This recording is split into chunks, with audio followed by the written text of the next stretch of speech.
Welcome back. അപ്പോൾ ഇന്ന് നമുക്കൊരു മീൻ വറ്റിച്ചതിൻ്റെ റെസിപ്പി നോക്കാം. അപ്പോൾ നമ്മൾ ഫ്രൈ ആക്കി കഴിക്കുന്നതിനേക്കാളും ഒരുപാട് ഹെൽത്തിയാണ്, അതുപോലെ തന്നെ ടേസ്റ്റിയാണ് നമ്മൾ ഇതുപോലെ ഇങ്ങനെ മീൻ വറ്റിച്ച് കഴിക്കുന്നത് അല്ലേ. അപ്പോൾ എങ്ങനെയാണ് ഈ ടേസ്റ്റി ആയിട്ടുള്ള മീൻ വറ്റിച്ചത് റെഡിയാക്കി എടുക്കുക എന്നുള്ളത് നമുക്ക് നോക്കാം.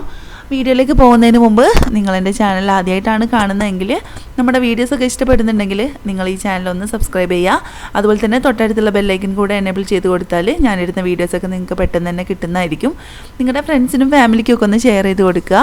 പിന്നെ നിങ്ങൾക്ക് വീഡിയോ ഇഷ്ടമാണെങ്കിൽ ലൈക്കും കൂടെ ചെയ്തേക്കുക. നിങ്ങളുടെ അഭിപ്രായങ്ങളൊക്കെ ഒന്ന് കമൻറ്റായിട്ട് അറിയിക്കുകയും കൂടെ ചെയ്യുക. അപ്പോൾ ഒട്ടും വൈകാതെ തന്നെ നമുക്ക് എങ്ങനെയാണ് ഈ ഒരു ഹെൽത്തി ആയിട്ട് കഴിക്കാൻ പറ്റുന്ന നമ്മുടെ ഈ ഒരു മീൻ വറ്റിച്ചത് റെഡിയാക്കി എടുക്കുക എന്നുള്ളത് നോക്കാം. അപ്പോൾ ഡയറ്റ് ചെയ്യുന്നവർക്കും സിമ്പിളായിട്ട് ഫോളോ ചെയ്യാൻ പറ്റുന്നൊരു കിഡിലൻ റെസിപ്പിയും കൊണ്ടാണ് കേട്ടോ. അപ്പോൾ ഞാനിവിടെ ഒരു പ്ലേറ്റ് എടുത്ത് വെച്ചിട്ടുണ്ട്. അതിലേക്ക് ഒരു 1.5 ടേബിൾ സ്പൂൺ അളവിൽ കാശ്മീരി ചില്ലി ചേർത്ത് കൊടുക്കുന്നുണ്ട്. അതുപോലെ തന്നെ ഒരു 1/4 ടീസ്പൂൺ അളവിൽ മഞ്ഞൾപ്പൊടി, പിന്നെ ഒരു 1.5 ടേബിൾ സ്പൂൺ അളവിൽ മല്ലിപ്പൊടിയും കൂടെ, കുറച്ചധികം തന്നെ മല്ലിപ്പൊടി ചേർത്ത് കൊടുക്കുന്നുണ്ട്. പിന്നെ ഇഞ്ചി വെളുത്തുള്ളി, അതുപോലെ തന്നെ ഒരു 3 ചുവന്നുള്ളി, അതായത് ചെറിയുള്ളിയും കൂടെ നന്നായിട്ടൊന്ന് പേസ്റ്റാക്കി എടുത്താണ്, ചതച്ചെടുത്തതാണ്. പിന്നെ ആവശ്യത്തിന് ഉപ്പും കൂടെ ചേർത്ത് കൊടുക്കുക. പിന്നെ ഇതിലേക്ക് ആവശ്യമായിട്ടുള്ളത് കുറച്ച് പുളിവെള്ളം കൂടെയാണ് കേട്ടോ. അപ്പം മൊത്തമായിട്ട് ഞാൻ ഒഴിക്കുന്നില്ല, ആവശ്യത്തിന് ഒഴിച്ചിട്ട് ഒരു തിക്ക് പേസ്റ്റ് ആക്കി എടുക്കണം. ലൂസായി പോവരുത്, നല്ല തിക്കായിട്ട് തന്നെ നമുക്ക് ഈ ഒരു പേസ്റ്റ് കിട്ടണം. അപ്പോൾ അതിനനുസരിച്ച് നിങ്ങൾ വെള്ളത്തിന് പകരം ഈ ഒരു പുളിവെള്ളം ചേർത്ത് കൊടുക്കുക. ഓക്കെ, അപ്പോൾ പുളിവെള്ളം കൂടെ ചേർത്ത് കൊടുത്തത് ഒരു തിക്ക് മസാല ആക്കി എടുത്തിട്ടുണ്ട്. ഇനി ഓരോ മീൻ എടുക്കുക, അതിൻ്റെ മുകളിൽ നന്നായിട്ടൊന്ന് പുരട്ടി കൊടുക്കുക. പിന്നെ അതിൻ്റെ 2 സൈഡും ഒന്ന് പുരട്ടി കൊടുത്തതിന് ശേഷം അതിൻ്റെ ഉൾഭാഗത്തേക്കൊക്കെ ഒന്ന് മസാല ആക്കിയിട്ട് നന്നായിട്ടൊന്ന് ഫില്ലാക്കി കൊടുക്കുക. അതിൻ്റെ ഉൾഭാഗമൊക്കെ നല്ല രീതിക്ക് ഇതുപോലെ ഒന്ന് ഫില്ലാക്കി കൊടുക്കുക. ഇതുപോലെ തന്നെ നമ്മൾ 3 മീനും, ഇതൊരു മീഡിയം സൈസ് അയിലാണ് കേട്ടോ. അപ്പോൾ വീഡിയോയിൽ കാണുന്ന അത്ര വലിപ്പമില്ല, ഒരു മീഡിയം സൈസ് അയിലാണ് കിട്ടിയിട്ടുള്ളത്. അപ്പോൾ നിങ്ങൾ മൊത്തത്തിലൊന്ന് പുരട്ടി കൊടുത്തതിന് ശേഷം ബാക്കി മസാല നമുക്ക് ആവശ്യമുണ്ട്. അപ്പോൾ 3 എണ്ണം ഞാനിതാ നന്നായിട്ട് തന്നെ എല്ലാ വശത്തും നല്ല രീതിയിലൊന്ന് പുരട്ടി കൊടുക്കുന്നുണ്ട്. എന്നിട്ട് നമ്മളിത് റെഡിയാക്കി എടുക്കുന്നത്, അതായത് വറ്റിച്ചെടുക്കുന്നത് മൺചട്ടിയിൽ വെച്ചിട്ടാണ് കേട്ടോ. അപ്പം ഇതൊന്ന് അങ്ങോട്ട് മാറ്റി വെക്കാം. എന്നിട്ട് നമുക്കൊരു മൺചട്ടി വെച്ച് കൊടുക്കാം. അപ്പം ഇതിലേക്ക് നമുക്കിനി ഒരു 2 ടേബിൾ സ്പൂൺ അളവിൽ വെളിച്ചെണ്ണ ഒന്ന് ഒഴിച്ചു കൊടുക്കാം. ഇനി കൈ വെച്ച് നല്ല രീതിയിൽ എല്ലാ സ്ഥലത്തേക്കും ഒന്ന് സ്പ്രെഡാക്കി കൊടുക്കുക. എന്നിട്ട് നമുക്കിതിൻ്റെ മുകളിലേക്ക് കുറച്ച് കറിവേപ്പില ഇട്ട് കൊടുക്കുക. അതിൽ അടിഭാഗത്ത് കറിവേപ്പില വെച്ച് കൊടുക്കുക. അതിൻ്റെ മുകളിലേക്കാണ് നമ്മൾ പുരട്ടി വെച്ചിട്ടുള്ള മീൻ വെച്ച് കൊടുക്കുന്നത്. അപ്പോൾ ഈ ഒരു രീതിയിൽ കറിവേപ്പില എല്ലാ ഭാഗത്തേക്കും ആക്കിയിട്ട് ഒന്ന് വെച്ച് കൊടുക്കുക. എന്നിട്ട് നേരത്തെ നമ്മൾ പുരട്ടി വെച്ചിട്ടുള്ള ഓരോ മീനായിട്ട് എടുത്തിട്ട് ഇതിൻ്റെ മുകളിലേക്ക് വെച്ച് കൊടുക്കുക. എന്നിട്ട് ഈ മസാല ബാക്കി ഉണ്ടാവുമല്ലോ, പ്ലേറ്റിൽ ബാക്കിയുള്ള മസാല നമുക്ക് എന്ത് ചെയ്യാം, അത് എടുത്തിട്ട് ഈ 3 മീനിൻ്റെയും മുകളിലേക്ക് ഒന്നിങ്ങനെ പുരട്ടി കൊടുക്കുക. എന്നിട്ട് ബാക്കി കുറച്ച് വെള്ളം ഒഴിച്ചിട്ടാണ് നമ്മളിതൊന്ന് വറ്റിച്ചെടുക്കുന്നത്.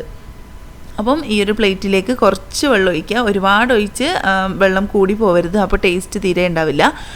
നിങ്ങളൊരു പാകത്തിന്, അതായത് കുറച്ച് വെള്ളം, ഇത്രയും മാത്രം വെള്ളം ധാരാളമാണ് ഇതൊന്ന് വെന്ത് കിട്ടാൻ വേണ്ടിയിട്ട്. അപ്പോൾ അതും കൂടെ ഇതിൻ്റെ മുകളിലേക്ക് ഒഴിച്ചതിന് ശേഷം കൈ വെച്ചൊന്ന് നിരത്തി കൊടുക്കുക കേട്ടോ. എല്ലാ സൈഡിലേക്ക് ആ വെള്ളം എത്തുന്ന രീതിയിൽ, മസാലയും വെള്ളവും ഒന്ന് മിക്സ് ആവുന്ന രീതിയിൽ കൈ വെച്ചിട്ട് തന്നെ ഒന്ന് ഇതുപോലെ ഒന്ന് നിരത്തി കൊടുക്കുക. എന്നിട്ട് നമുക്ക് നല്ല രീതിക്കൊന്ന് മൂടി വെച്ചതിന് ശേഷം നമുക്ക് ഒരു മീഡിയം ഫ്ലെയിമിലിട്ടിട്ട് വേവിച്ചെടുക്കാം. അപ്പോൾ ഞാൻ അടുപ്പിൽ വെച്ചിട്ടുണ്ട്. ഇനി ഇതൊരു മൺചട്ടീൻ്റെ മൂടി തന്നെയാണ് ഞാൻ വെച്ച് കൊടുക്കുന്നത്. അത് വെച്ചതിന് ശേഷം മീഡിയം ഫ്ലെയിമിലിട്ടിട്ട് നന്നായിട്ടൊന്ന് തിളച്ച് വരുന്നവരെ വെയിറ്റ് ചെയ്യാം.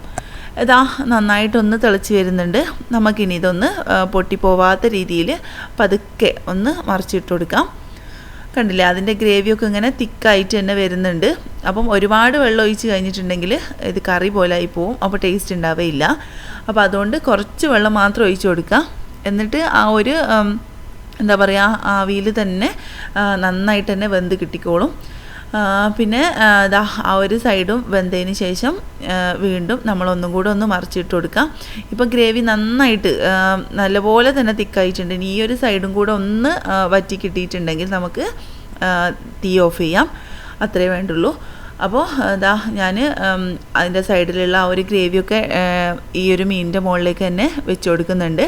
എന്നിട്ട് വീണ്ടും മൂടി വെച്ചിട്ട് ഒരു 10-20 സെക്കൻഡ് കഴിയുമ്പോഴത്തേനും നന്നായിട്ട് തന്നെ അത് അടിഭാഗവും നല്ല രീതിക്കൊന്ന് വറ്റി വന്നിട്ടുണ്ട്.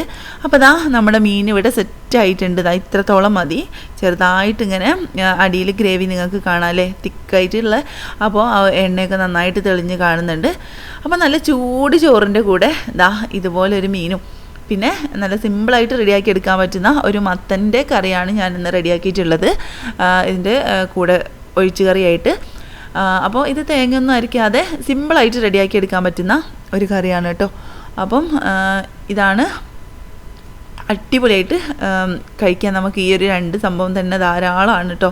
അപ്പോൾ ഫ്രൈ ആക്കി കഴിക്കുന്നതിലും ഒരുപാട് ടേസ്റ്റ് കൂടുതലും അതുപോലെ തന്നെ ഹെൽത്തി ആയിട്ടുള്ള ഒരു റെസിപ്പിയാണ്. അപ്പോൾ നിങ്ങൾ എന്തായാലും ഒന്ന് ട്രൈ ചെയ്ത് നോക്കുക. മീനൊക്കെ നമുക്ക് എപ്പോഴും കിട്ടുന്നതാണല്ലോ അയിലൊക്കെ. അപ്പോൾ നിങ്ങൾ എന്തായാലും ഒന്ന് ട്രൈ ചെയ്ത് നോക്കുക, എന്നിട്ട് നിങ്ങളുടെ ഫീഡ്ബാക്കൊക്കെ അറിയിക്കുക.